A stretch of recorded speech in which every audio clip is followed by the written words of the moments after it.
প্রভৃতি আয়োজনকে সহযোগিতা করার জন্য সাতরা আমরা বিধান সভাকে সুবিধাযুক্ত অ্যাম্বুলেন্স যেটা আপনাদের পরিষেবা দেবে, এই এলাকাকে পরিষেবা দেবে।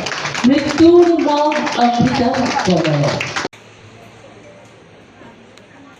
আজকের এই অনুষ্ঠানের বিষয়ে প্রারম্ভিক বক্তব্যে আমাদের এই ক্লাবের যিনি সম্মানীয় সম্পাদক নারায়ণ দে, যে নারায়ণ আমি সকলে পরিচিত বলে কিছুটা বলার চেষ্টা করেছি। আমি বলবো যে ছাত্র সংঘ আজ আয়োজিত অনুষ্ঠানটা একটা গুরুত্বপূর্ণ এই কারণে, প্রথমত সামাজিক দায়িত্ব, সামাজিক কর্তব্যকে সামনে রেখে মানব সেবায় যে রক্তদান শিবির বা উৎসবের আয়োজন করেছেন, পাশাপাশি এই এলাকা সহ শহরবাসী স্বাস্থ্য পরিষেবার প্রয়োজনে আমার বিধায়ক তহবিল থেকে যে অ্যাম্বুলেন্স প্রদান করা হয়েছে তারা গ্রহণ করার মাধ্যমে স্বাস্থ্য পরিষেবা প্রদান করার যে সুযোগ করে দেওয়া হয়েছে, এই কারণে আমি বলবো যে এটা গুরুত্বপূর্ণ একটা অনুষ্ঠান। ছাত্র সংঘ সম্বন্ধে আমাদের একটা অভিজ্ঞতা, আমি এই এলাকারই বসবাসকারী লোক, পাশের পাড়াতে থাকি, জন্ম আমার এখানে, ৬৭ বছর আজকে পূর্ণ করলাম জন্মদিন। কিছু কিছু অভিজ্ঞতা, কিছু কিছু দেখা এই ক্লাব সম্বন্ধে আমার জানার সুযোগ ছিল এবং জানি। আগরতলা শহরে যতগুলি সামাজিক সংস্থা বা ক্লাব বা প্রতিষ্ঠান আছে যারা সমাজকে সুন্দর রাখা, সুস্থ রাখার কাজ করে থাকেন, বা যাদের স্ব এলাকায় তাদের এলাকার লোকদেরকে সুখী দুঃখী পাশে থাকেন, তার মধ্যে ছাত্র সংঘ একটা ঐতিহ্যপূর্ণ। এখানে যারা ফাউন্ডার মেম্বার, তিনি এখানে উপস্থিত আছেন, সেক্রেটারি সহ, আমি অনেকেই ব্যক্তিগতভাবে জানি, ও অনেক অভিভাবক আমাদের সঙ্গে এখন নেই। তাদের অবদান ছিল, তাদের অংশগ্রহণ ছিল, এবং যারা এখন ক্লাব পরিচালনার সঙ্গে যুক্ত আছেন তাদেরকে ব্যক্তিগতভাবে আমি চিনি। অনেকেই সরকার জায়গায় সামাজিকভাবে প্রতিষ্ঠিত, তাদের সমস্ত কাজের পরেও এই ছাত্রসংঘের মাধ্যমে এই এলাকার মানুষের সহযোগিতা করা, তাদের পাশে থাকার দায়িত্ব নিয়ে যারা কাজ করে যাচ্ছে। আজকের এই দুইটা বিষয়, একটা হচ্ছে আমার কাছে খুব ভালো লাগছে, আমি জীবনে প্রথমবারের মতো 2024 সালে এই রামনগর বিধানসভায় আপনাদের আশীর্বাদে কাজ করার সুযোগ পেয়েছি, বিধায়ক হয়েছি। আর বিধায়ক উন্নয়ন তহবিল একটা থাকে, আপনারা জানেন, যারা সাংসদ, যারা বিধায়ক, তাদেরকে কেন্দ্রীয় সরকার সুযোগ করে দেয় বা অর্থের ব্যবস্থা করে, যারা এলাকা, তারা সরকারের কাজের বাইরে গিয়েও নিজের চিন্তাভাবনা কিছু কাজ করার সুযোগ থাকে। কাজে আমার বিধায়ক এলাকার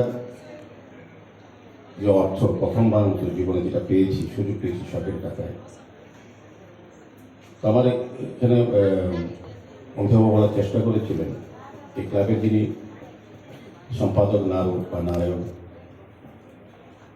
প্রায় সময় বলতেন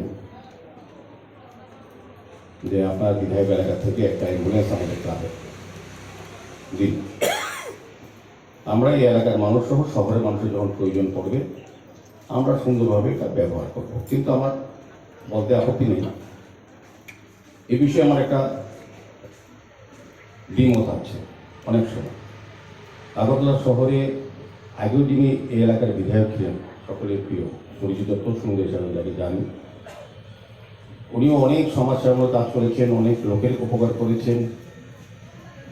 এই ধরনের সামাজিক সংস্থার কথায় উনি অনেকগুলি অ্যাম্বুলেন্সও প্রদান করেছেন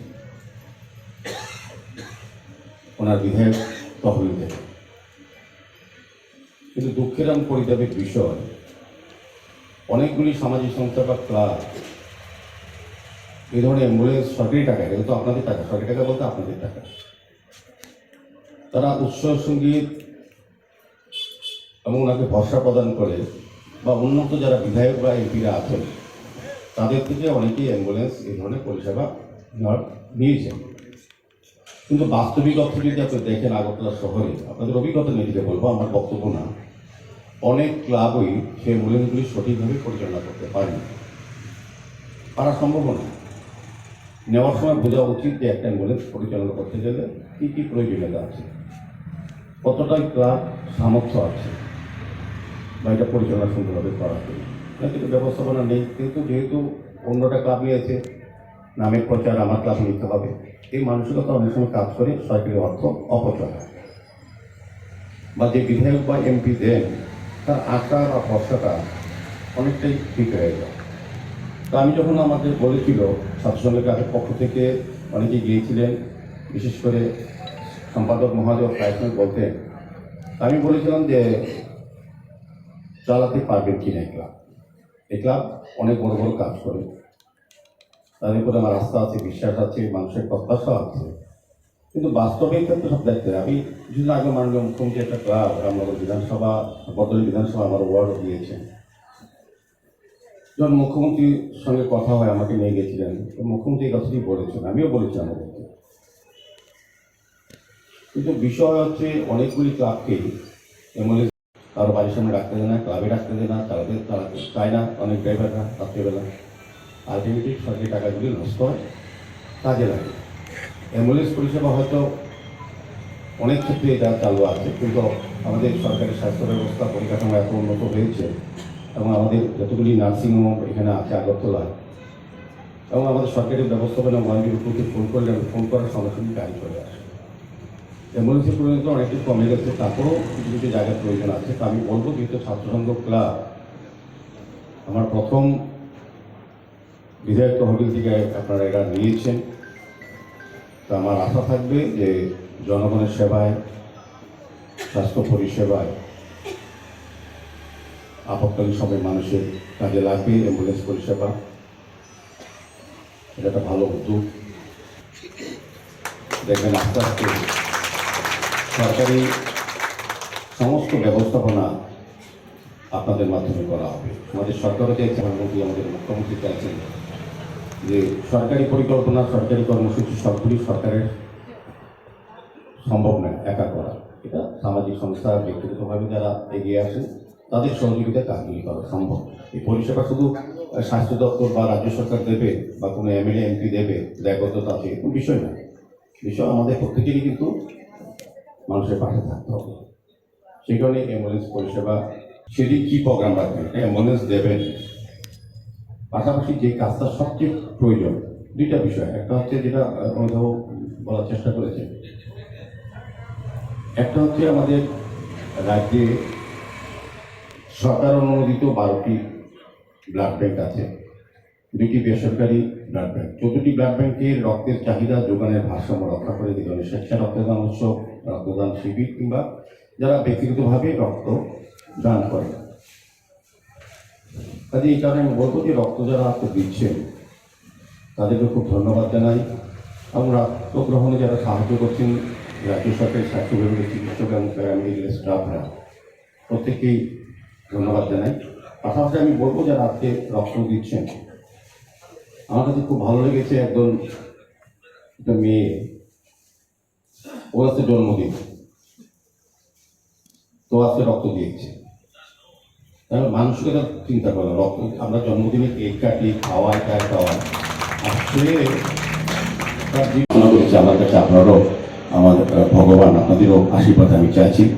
আমার আশা বিশ্বাস থাকে আপনারা আমি সুস্থ থেকে আপনাদের আমি যে নাগরিক পরিষেবা প্রদান করার ক্ষেত্রে যে চিন্তা ভাবনায় কাজ করছি যাতে দীর্ঘদিন করতে পারি, আপনাদের পাশে থাকতে পারি, আপনাদের চিন্তা ভাবনাকে মূল্যায়ন করে আপনাদের প্রত্যাশা, আপনাদের মৌলিক চাহিদা, সমস্যা এবং যেগুলি আপনাদের প্রয়োজনীয় কাজ সেটাকে মাথায় রেখে পরিকল্পনার মাধ্যমে আগরতলা শহরকে সুন্দর পরিচ্ছন্ন রাখা, যানজট মুক্ত রাখা এবং আপনাদের প্রত্যাশা মতো আগরতলাকে তৈরি করার যে কাজ আমরা হাতে নিয়েছি আমাদের সরকার এবং আমরা সেটাতে সম্পূর্ণ করতে পারি আপনাদের সহযোগিতা এই বিশ্বাস রেখে সকলকে আবারও